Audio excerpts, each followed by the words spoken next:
Are you ready for some good news? The good news is so good that it seems too good to be true, but it's good news because it is true good news.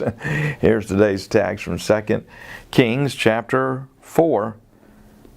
And he said, "At this season, about this time next year, you shall embrace a son."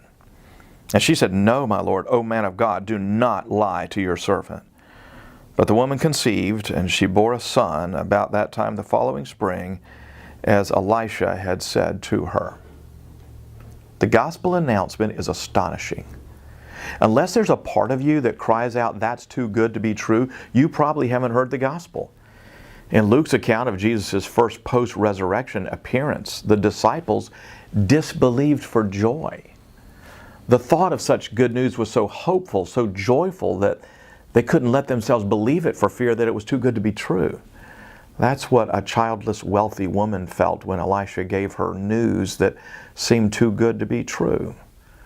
There was a wealthy woman in Shunem who showed regular hospitality to Israel's prophet Elisha.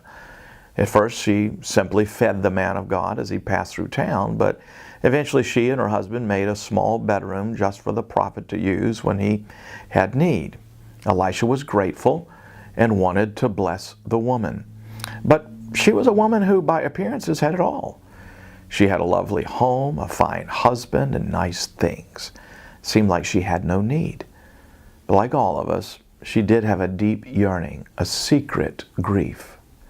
Though the Shunammite woman reassured the prophet that she didn't need anything, Elisha's servant confided to the prophet she has no son and her husband's old.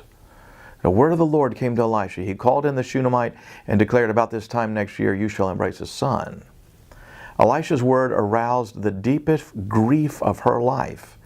In a culture that established its economy according to the customs of primogeniture, a woman with an old husband but no son was vulnerable.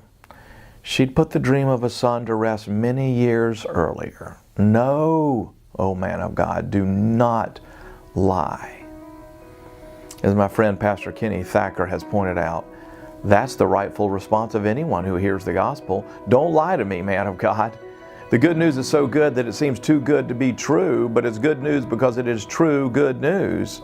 The Shunammite had a son. Jesus is alive, and that's the gospel.